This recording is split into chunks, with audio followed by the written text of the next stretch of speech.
welcome back to my channel Planting Princess. My name is Ashley. Today I have this amazingly stunning Philodendron El Choco Red. It gets its name from its beautiful red undersides. As you can see how gorgeous they look, and you can see how beautiful the leaves get, the venations. They have a velvety texture to them, which is just amazing. And you can tell this plant is starting to mature because each leaf gets a little bigger as they grow. And then our newest leaf is a really nice size. Also, another great characteristic of this plant is the heart-shaped leaves. I love heart-shaped leaves. They're just so stunning. They're so beautiful. And this plant all around is just such an amazing plant to have. So I wanted to do a little care video on this plant. I am planning on propagating it, so I wanted to do the video before I chopped her so you could see how nice and beautiful and full she is at the moment. She's still a baby, as you can see, but she's getting there. I see some aerial roots starting to form and all that good stuff. Actually, there is a growth point coming in right at the tip of my finger there. So I'll probably make the cut like right above that so this node can root, and it has this nice aerial root that has already started to form right here.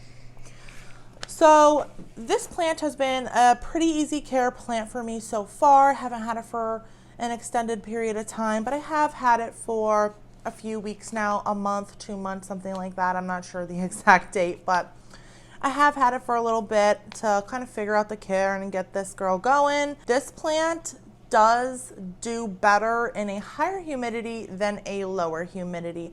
I would definitely say 60% minimum, but anything above that would be more beneficial. I have this in my clear grow tent. The humidity in there is literally 99%, and all my plants are loving it. Again, that's extreme, and I know that's kind of hard to accomplish, especially when you don't have a grow tent or a little enclosed space to keep your plants in. But again, 60% or higher will help this plant kind of move along and grow at a faster pace. This plant does really prefer more of a super chunky mix. Right now it's mixed in soil. It has a lot of pieces of orchid bark in there. It has some either perlite or pumice. It also looks like it has a little bit of like lava rocks in it. So it's not as chunky, and even a little bit of sphagnum. It's not as chunky as I would prefer for this plant, but I've left it in what it came in for now. I do plan to transplant this into something a little more chunkier in the near future, but I was letting her acclimate. She just put out this new leaf. As I mentioned, that's the newest leaf, so I wanted to let her unfurl that and just be in peace for a little bit. So I'll probably in the next week get this propagated, and when I propagate it, I will transplant the mother plant into something a little more chunky. This one would also grow great in leca. Pond would be great, but if we are going to use a soil-based medium, again, you definitely want something well draining. So this would include, you know, obviously your soil mix. You also would probably want to add a good amount of orchid bark. Again, the lava rocks, the pumice, the perlite, those would be great things to mix in. How you know your soil is well draining is when you go to water it. If you let a plant get too dry when you water it, like literally like desert dry, when you water it, it drains right through the bottom. The soil does not absorb it at all if you're watering from the top. That is how well you want the water to run through your mix. So, but without it being dry. You want your soil to be able to be a little bit moist and have it drain through like that. That is what this plant would definitely prefer. You can also add a little bit of sphagnum or something else that kind of absorbs a little bit of moisture. Orchid bark also, although it's chunky and well draining, it does kind of hold on to moisture a little bit longer, but you definitely want to make sure you have a well draining mix. Now, speaking of a well draining mix and watering, you also want to keep this plant moist, not soggy, not super extremely wet, but you want it to be moist. You do not want to let the soil dry out and you do not want to keep it too wet. This plant is very prone to root rot. When you're ready to give it a watering, you want to give it a very thorough watering. Think about where this plant is from, South Central America, in the rainforest. When it rains, it pours. So you want to give it the same type of watering. Now, you don't want to overwater your plant, and by overwatering, I do not mean the amount of water you're giving the plant at one time. I mean the amount of times you water it throughout the week and so forth.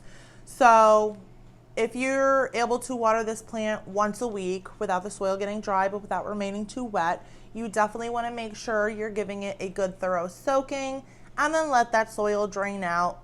Let it dry a tiny bit, a little bit, maybe 50%-ish before watering it again. But before it gets completely dry, you definitely, again, want to go ahead and give it another thorough watering. I like to bottom water a lot of my plants, and then plants that like to, remain moist or have that really thorough watering that are from rainforest and really tropical environments, I also like to top off a little bit at the top just to kind of get that topsoil a little bit wet. And then that kind of also helps me tell when the soil starts to dry. So I'll give it a tiny drink from the top, and then I'll let it sit in its saucer for a good 10-15 minutes, however long it takes for the medium to kind of absorb enough water for the plant's needs. Fertilizing this plant, if you've been watching my channel for some time, you know that I like to use a more natural fertilizer. So I use liquid dirt. Nute's also a good one. I prefer liquid dirt. It has a more stronger concentrate, so you don't have to use as much. It lasts a lot longer. But I like to use liquid dirt to fertilize all my plants. And because it's so natural and not harsh on the plant, I do fertilize every watering. If you're going to go with synthetic route, I would definitely make sure that you cut your dose in half and maybe only fertilize once a month. If you could cut it to a quarter, you could fertilize bi-weekly. That would be great too. But when fertilizing, and not for just this plant, but really for any plant, you definitely want to make sure you're watering around the base if you're watering from the top. That way you don't get any harsh fertilizer on the stems of your plants. And that just kind of avoids any chance of burning the stems and leaves and all that stuff that you definitely don't want to happen to your plants. This plant definitely does like a warmer temperature. Again, its natural environment is a rainforest. So I would definitely say mid to high 70s, 80s is good. Keep this plant nice and warm, along with the humidity, along with a well-draining medium. This plant will grow so well for you. In the winter, I would definitely really cut back on the watering. Again, you still don't want your soil to dry out, but you don't want it to be as wet, especially if you don't have a lot of airflow and stuff like that to kind of keep any of that mold, harmful bacterias and stuff like that from, growing in your medium, because since it is colder, since it is more dry, there's not as much humidity in the winter, that tends to keep the soil wet a little bit longer, and you won't have to water as much. Also, again, I do use a more natural fertilizer, so I do not stop fertilizing in the winter. But when I didn't use an all-natural fertilizer, when I did use something synthetic, I did cut back on my fertilizing in the winter unless my plant was actively growing. Then I continued to fertilize, but only once a month, and I did cut it to a quarter strength. I think that's pretty much it on the care for this gorgeous little lady. If you have anything else you want to throw in there, please feel free to leave them down in the comments below. We love to hear how you care for your plants. We kind of all learn from each other. Thank you again for joining me in another video. I hope you enjoyed checking out this gorgeous plant.